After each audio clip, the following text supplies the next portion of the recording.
Yes. Bu. Yes. Bu. Yes. Sallu ala Nabi Muhammad. Alhamdulillah, kita kembali lagi di program kesayangan kita, Cahaya Hati Indonesia. Masya Allah. Siapa yang mau curhat? Angkat tangannya. Masya Allah. Ya, Ibu yang mau bertanya atau mau curhat silakan. Ya, Ibu namanya siapa? Assalamualaikum warahmatullahi wabarakatuh. Waalaikumsalam warahmatullahi wabarakatuh.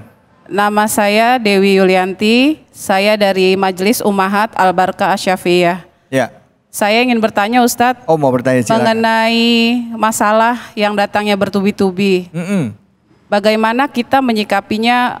Kayaknya udah mentok nih masalahnya gitu, udah ikhtiar, udah doa, udah. Cara kita menyikapinya gimana nih? Supaya masalah kita keluar dari masalah tersebut, jalan keluarnya bukan hanya baik buat kita tapi baik juga buat Allah. Oh gitu, jadi masalah udah mentok, gimana cari jalan keluarnya agar baik buat kita dan juga buat orang lain lagi. Betul, gitu ya. Terima kasih Ustadz, Assalamualaikum warahmatullahi wabarakatuh. Waalaikumsalam warahmatullahi wabarakatuh. Mungkin silakan Ustadz Alam Fadol. Ada sebuah surat, mudah-mudahan bisa menjawab pertanyaan tadi ya. Suratnya di dalam Al-Quran itu surat ke-94 ya. Bunyinya itu langsung ke dalam ayat ya, adalah fa inna ma'al usri yusra. Inna ma'al usri yusra. Surat Al-Insyirah, betul. Sesungguhnya kemudahan bersama kesulitan. Diulang kembali. Inna ma'al usri yusra. Sesungguhnya tidak ada keraguan, kemudahan bersama kesulitan. Kemudian kita menganalisis ayat ini, saya masih belum menemukan kemudahannya, katanya satu paket dengan kesulitan. Kok saya belum menemukan kemudahannya? Saya berikan sebuah cerita, nanti akan nyampe ke dalam ayatnya. Karena di penghujungnya, di dalam surat itu, فَإِذَا فَرَغْتَ فَانْصَبْ وَإِلَى رَبِّكَ فَارْغَب.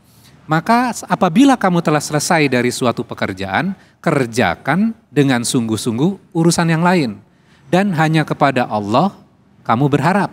Nah, kira-kira ada korelasi nggak dengan bagian yang awal tadi? Fa inna ma'al usri yusra. Saya berikan sebuah ilustrasi. Ada seorang artis diundang di sebuah podcast. Dia bertanya seperti ini. Kenapa orang yang sudah tua gampang mendekatkan diri kepada agama? Ini artis loh. Dia mengatakan, langsung jawab. Karena dunia sudah menolak saya. Dia jawab seperti itu. Waktu muda, saya diundang ke berbagai macam program. Saya main sinetron ini, saya main film ini, saya diundang di TV. Tapi sekarang, ketika saya sudah tua, tidak ada satupun yang memanggil saya. Orang-orang yang dekat dengan saya sudah mendatangi mereka untuk membantu saya. Namun mereka tidak mau membantu saya. Akhirnya hidup saya makan dari tabungan saya dan makin hari makin lama saya makin sulit. Ketika sulit itu semuanya, hanya Tuhan saya yang mengerti tentang diri saya. Dan akhirnya apa? Wa ila rabbika farghab. Dia kehilangan semuanya. Dia sudah tidak memiliki pekerjaan, dia tidak populer, dia tidak menjadi penting, hartanya berkurang. Tapi ujungnya apa? Dia berharap kepada Allah. Jadi ternyata puncak dari semua kemudahan itu, kita berharap menyelesaikan masalah kita, ternyata puncak semua kemudahan itu kita kembali kepada Allah. Maka di penghujung ayat itu, di penghujung surat itu, wa ila rabbika farghab, maka hanya kepada Tuhanmu engkau berharap. Jadi walaupun masalahnya belum selesai, ketika kita mendapatkan bisa kembali kepada Allah, maka itu adalah sebuah kemenangan yang luar biasa. Itu adalah bentuk kemudahan yang Allah berikan pada diri kita. Jadi balik lagi, kita harus kembali kepada Al-Quran kita. Gak cukup hanya dibaca Arabnya saja, kejar hatam, namun kita tidak pernah paham apa yang kita baca. Padahal wisdomnya Al-Quran, kebijaksanaan Al-Quran, ilmunya Al-Quran, bisa menyelesaikan masalah-masalah yang kita miliki. Jadi balik lagi, Yuk kita sama-sama balik ke dalam Al-Qur'annya kita. Kalau tidak paham ilmu segala macamnya, dimulai dari mana Ustadz? Dimulai dengan baca terjemahan terlebih dahulu. Apakah cukup terjemahan? Untuk langkah awal tidak apa-apa, awali dengan membaca terjemahan. Insya Allah, Allah akan berikan kemudahan kepada kita untuk memahami. Walaupun kadang-kadang ketika kita baca kok nggak nyambung ya dengan bagian sebelumnya. Bukan nggak nyambung, kita belum connect dengan hal itu. Mudah-mudahan Allah mudahkan buat kita semuanya. Ustadz, tadi udah sempat dibahas sama Ustadz Khairil Alam ya. Tadi kan ngomongin hal ini kan emang cukup menarik ya Ustadz ya. Kalau udah mentok, udah bener kita mesti yakin aja balik lagi ke Allah. Bos, setiap ada sulit pasti ada mudah, udah nggak ada jawaban lain memang gitu. Udah nggak ada jawaban lain, udah yakin aja setiap ada sulit ada mudah ya Bu ya kan ya gitu ya Bu ya. Atau mungkin Ustadz Azhari mau nambahin? Silakan Ustadz. Iya, saya kira udah cukup nih. Udah tapi cukup, saya pengen nambahkan begini. Saya bisa aja kasih jawaban yang normatif. Ustadz saya diuji terus. Banyak doa ya Bu. Itu saya bisa jawab begitu tuh. Iya. Nah, saya tidak mau kasih ikannya, saya mau kasih pancingnya ke ibu-ibu. Siap Bu? Begini Bu. Di awal kita sudah belajar tentang bahwa af'alullah la tu'allalu bil aghrad. Perbuatan Tuhan tidak terikat dengan tujuan-tujuan. Karena semakin sesuatu terikat dengan tujuan, dia akan dibatasi oleh tujuan itu. Kenapa Tuhan menciptakan kita? Salah satunya supaya kita gitu kan? Jawaban biasanya, kenapa Allah menciptakan ibu-ibu? Kita diciptakan Allah supaya kita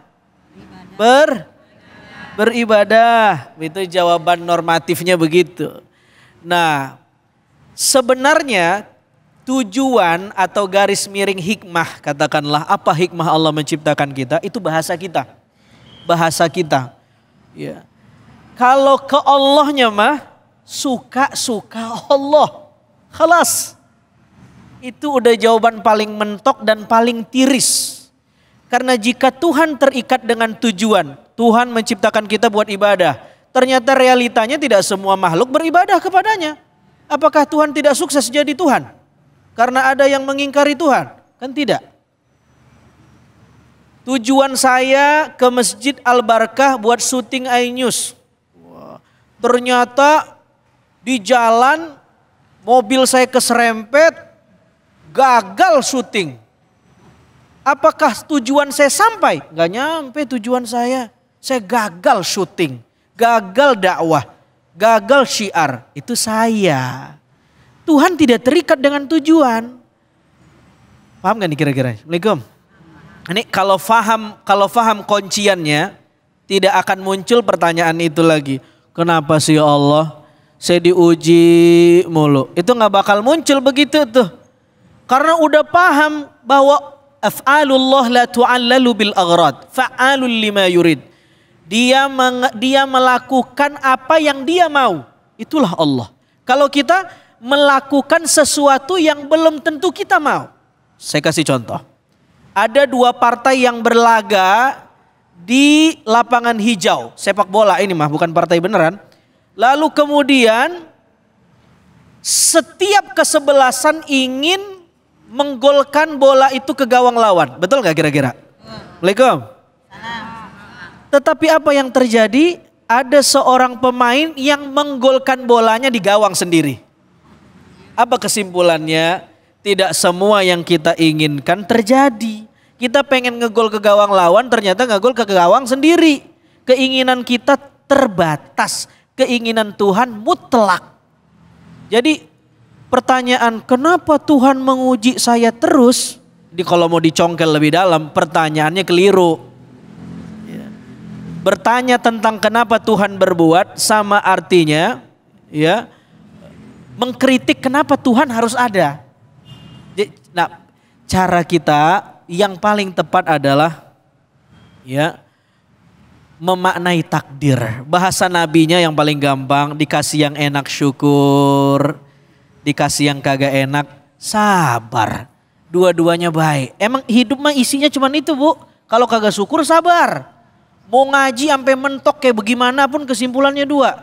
Kalau nggak syukur sabar. Udah begitu doang. Assalamualaikum. Ya udah begitu dah kira-kira ada. Diendapin ke sini kalau datang ujian munculin pelajarannya. Insya Allah. Baik, alhamdulillah, terima kasih banyak Ustaz. Alhamdulillah. Baik, kita udah dapat ilmu ini dari guru-guru kita. Habis ini kita bakal belajar ngaji nih Ustaz sama guru kita Ustadz Bobby Herwibowo. Jadi jangan kemana-mana ya Bu ya. Bu.